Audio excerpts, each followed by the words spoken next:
Começa agora tudo que rola no mundo pop, nerd e geek.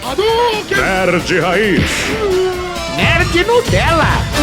Bem-vindo, Nerd Touro Indomável e Nerd Batman. Começando mais um Nerd Raiz, Nerd Nutella, Mike Prado. Olá, Fábio Nariz, e explicando Raiz e Nutella de hoje, Touro Indomável.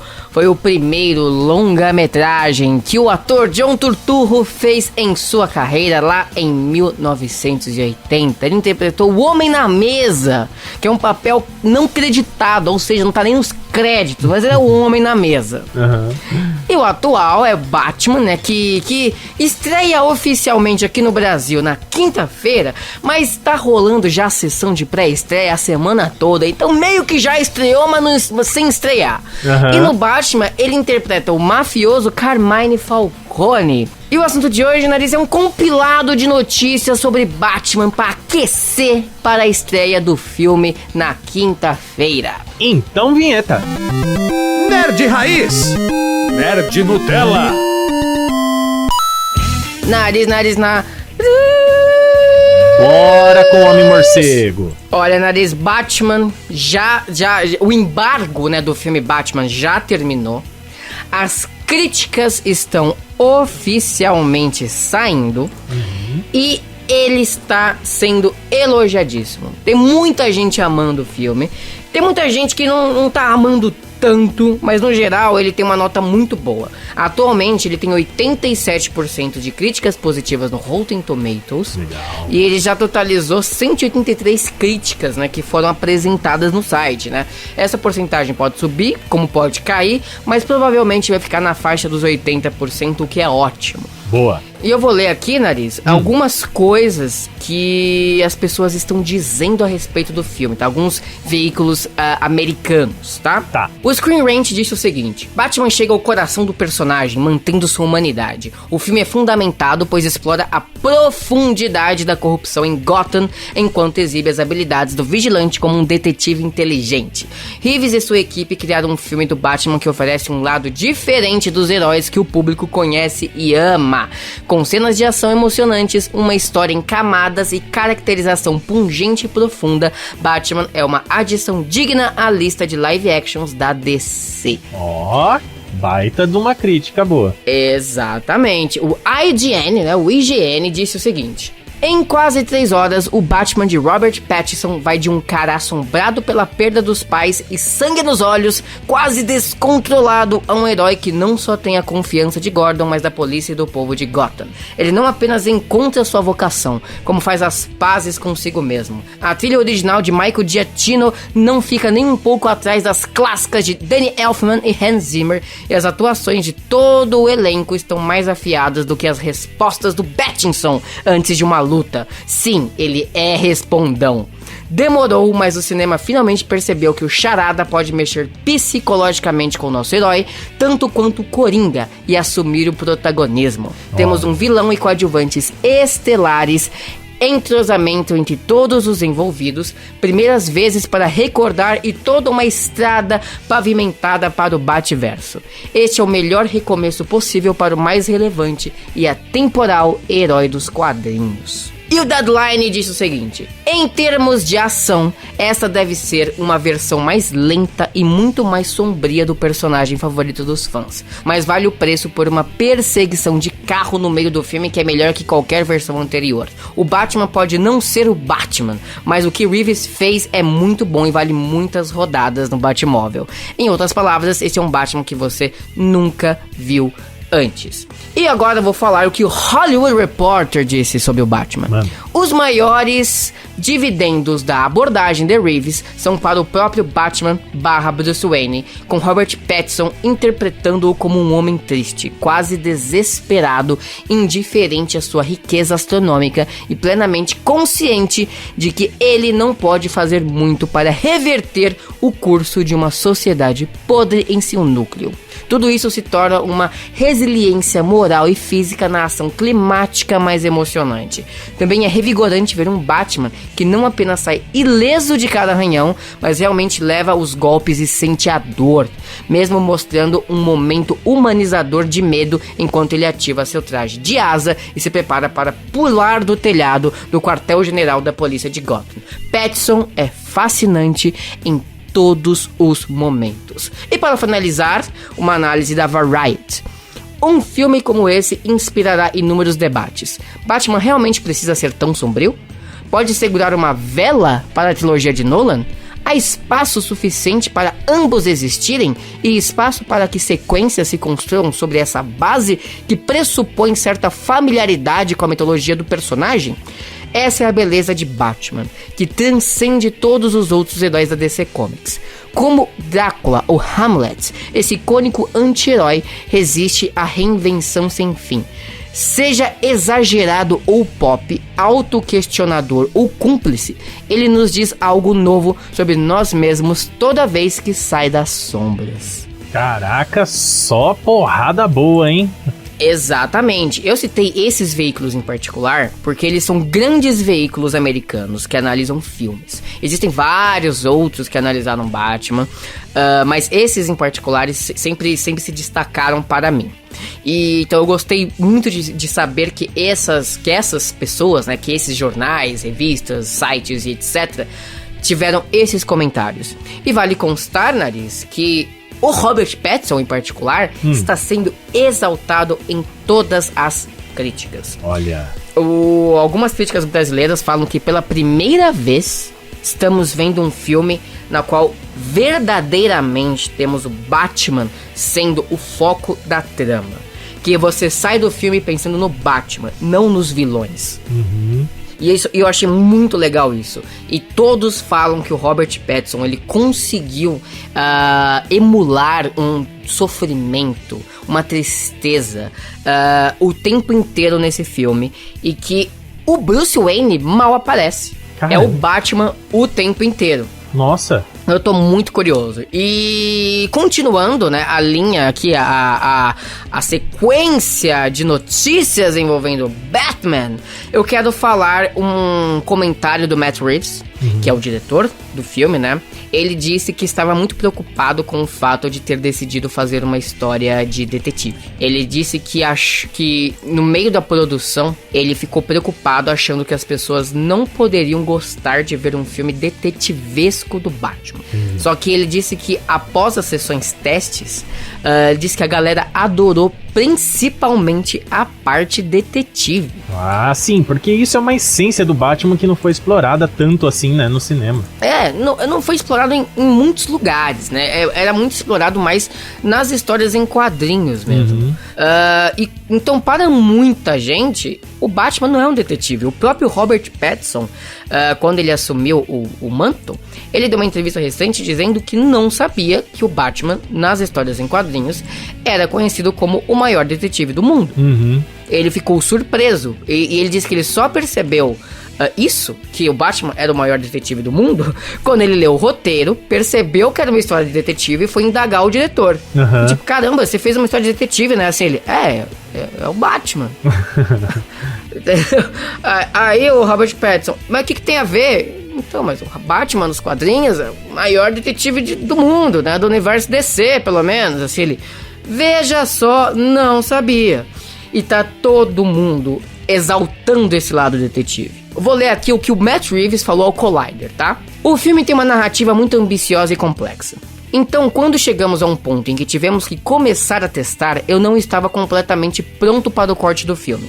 Havia muito do filme ainda para ser conduzido e o corte era muito longo. O que não quer dizer que o filme não tenha esta duração agora, mas foi mais longo do que eu pretendia. Fiquei apavorado porque pensei, oh meu Deus, estamos mostrando isso antes que eu esteja pronto para o público em termos de um filme do Batman. É uma narrativa de história de detetive muito complexa. Eles vão ser capazes de compreender alguma coisa? O que eu encontrei na verdade, e foi muito incrível, foi o quanto o público adorou esse aspecto. Esse foi o maior alívio. Eu estava pensando, ok, por que eu fiz isso? por que eu decidi fazer esse tipo de história. E o que a primeira exibição teste me disse foi que o público queria isso. Que tínhamos as perseguições do Batmóvel, tinha tantas coisas, mas também tínhamos uma história de detetive. Você não pode fazer um filme do Batman sem dar as coisas básicas que as pessoas querem de um filme do Batman. Mas eu sabia que estávamos desafiando o público nesse aspecto de maior detetive do mundo, porque seria uma narrativa muito complexa e eles adoraram. Essa foi uma das coisas que melhor foram avaliadas. Então essa etapa foi ótima para entender que, na verdade, o público ficaria empolgado com essa versão do filme, e isso só continuou a melhorar à medida que continuamos a testar. Caraca, que da hora, velho. De novo, Nariz, eu achei sensacional essa escolha de, enfim, fazer um filme de detetive. Inclusive, as pessoas estão comparando esse filme com Seven e Zodíaco, o que já me deixou mais curioso ainda, porque Zodíaco eu não gosto tanto, mas eu adoro Seven, que é o filme que é os 7 Pecados Capitais. E já falaram que o filme ele tem uma narração em off, né, que é o Batman narrando. E eu tô curioso pra ver, porque isso é muita história em quadrinhos, é muita história noir, né, e noir é tipicamente história de detetive. Então eu quero ver como é que funcionou essa narração mesclada com a narrativa do filme, que é a primeira vez que vamos ver um filme do Batman no qual o protagonista narra. Eu tô muito curioso. E continuando, o diretor comentou sobre como a HQ Batman Ano 1 de Frank Miller influenciou a atuação de Zoe Kravitz como Mulher Gato. Olha, não sabia disso, não. Ele disse o seguinte: eu diria que o processo de Zoe, quando nos conhecemos, eu notei que ela iria analisar essa personagem profundamente. E isso foi emocionante. Havia imagens, literalmente, dos quadrinhos que ela dizia: Deus, se pudéssemos fazer este momento. Havia coisas de Batman Ano 1 onde ela perguntava: podemos fazer isso? E tentei ao máximo colocá-las. Alguns dos meus momentos favoritos no filme envolvem Zoe como Selina Kyle.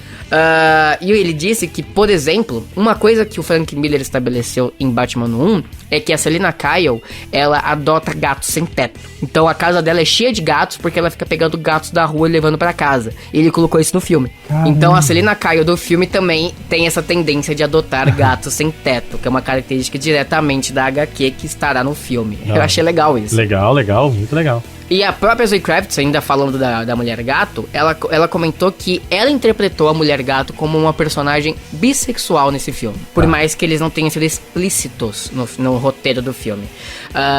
Ela até comentou sobre uma personagem que está com ela, que é a Nika, que é a amiga dela. Ela disse que encarou o relacionamento das duas como se elas tivessem algum tipo de relacionamento romântico. Mas é algo que parece que ela fez mais pra ela, na forma que ela atuou, não é algo que tá explícito no roteiro. Tá, entendi.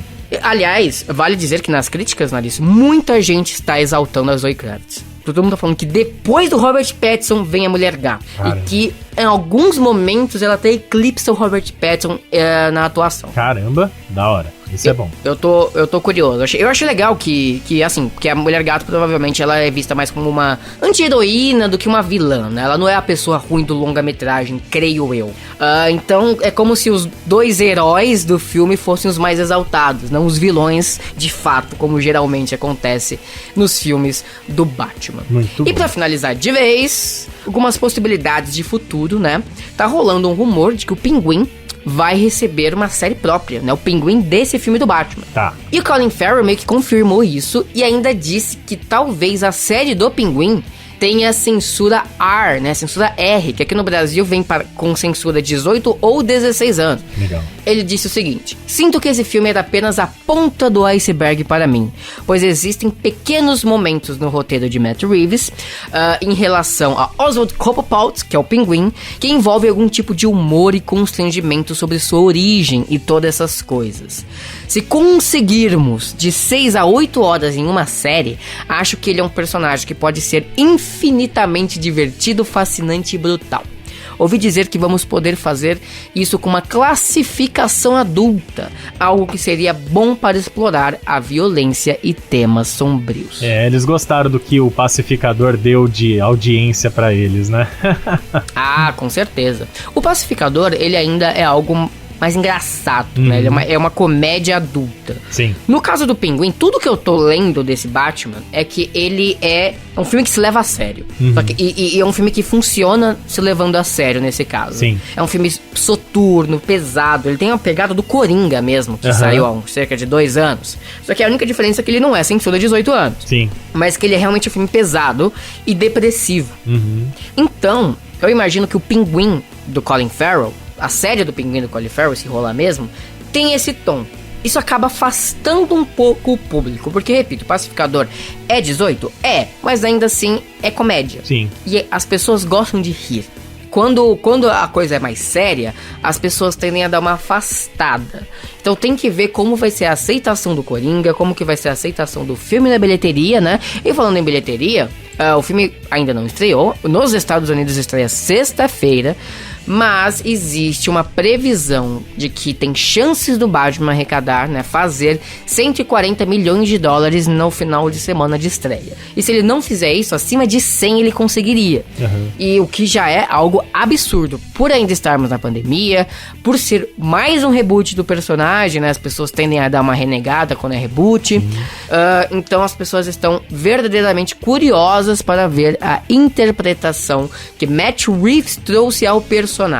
Como eu disse, verei o filme hoje. Em breve o Nariz também assistirá. E pode ter certeza que aqui no Nerd Raiz, Nerd Nutella, vamos analisá-lo como sempre fazemos com esses filmes de quadrinhos. Muito bom. Então que venha logo esse Batman. Quero muito assistir, estou ansioso. E, bom, como as críticas dizem, acho que eu não vou me decepcionar. Muito bem, depois de tudo isso, a gente traz as manchetes do dia. Kevin Feige diz que o personagem Doutor Estranho é o âncora do universo cinematográfico da Marvel. De acordo com Kevin Feige, Benedict Cumberbatch transformou o personagem em um ícone, aparecendo em 3 dos 6 maiores filmes de todos os tempos. Kevin Feige afirma que Benedict Cumberbatch logo no início percebeu o potencial do personagem, e por causa disso, Strange, como eu disse, se tornou o âncora do MCU, sendo o único capaz de nos guiar através da loucura causada pelo multiverso. Filmagens de Indiana Jones 5 foram concluídas.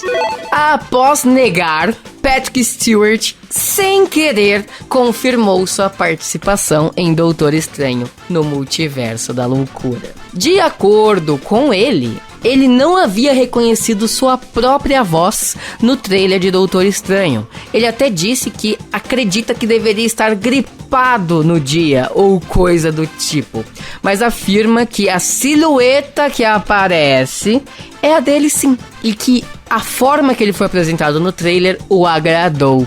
E que no dia seguinte ao trailer ele acordou com várias mensagens de várias pessoas perguntando sobre ele no filme.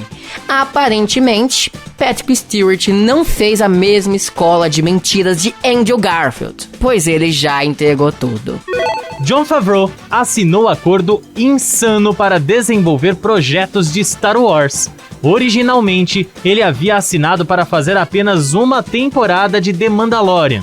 Então, quando a série se tornou um carro-chefe de assinatura no Disney Plus, ele extraiu um acordo insano para continuar, com todos os tipos de bônus e incentivos para escrever ou dirigir episódios individuais.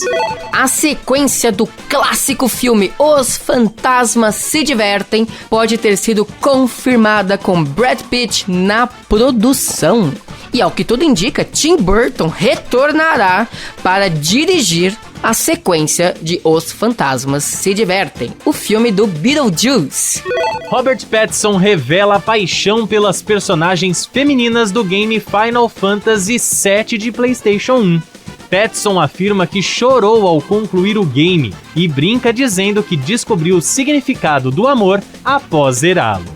Diretor assistente do filme Mad Max Furiosa, spin-off do filme Mad Max Estrada da Fúria, afirma que o longa-metragem que contará a origem da personagem Furiosa não será um filme de perseguição igual aconteceu com Estrada da Fúria. Ele afirma que o filme Furiosa vai ser um drama tradicional em 3 atos.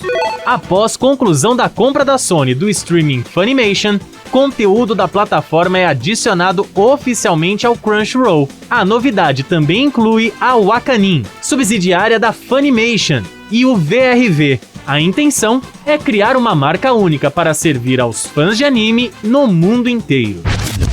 Muito bem, depois das manchetes a gente encerra mais um Nerd Raiz Nerd Nutella. Lembre-se, siga a gente nas plataformas de podcast para você sempre estar atualizado de quando sair um episódio novo de Nerd Raiz Nerd Nutella. Estamos no YouTube, estamos no Spotify, Orelo ou no seu agregador de podcast preferido. Claro, siga também a gente no Instagram, @Nerd Raiz Nerd Nutella. Lá tem a publicação de todos os episódios e você pode mandar dicas, sugestões ou comentários tanto na @Nerd Raiz Nerd Nutella quanto nas nossas redes pessoais, né, Mike? Exatamente, e você me encontra no perfil @emilegoprado, tanto no Instagram como no Twitter. O meu @FabioNariz87 no Instagram e Fabio Nariz no Twitter. Obrigado pelo download, indique o Nerd Raiz Nerd Nutella para os seus amigos, seus parentes, para todo mundo que gosta de ouvir esses papos nerd geeks que a gente traz pra você. E quando você menos esperar no seu feed, tem mais um Nerd Raiz Nerd Nutella. Você ouviu Nerd Raiz. Nerd Nutella. Roteiro Mike Prado, esta fera. Edição Fábio Nariz, galera.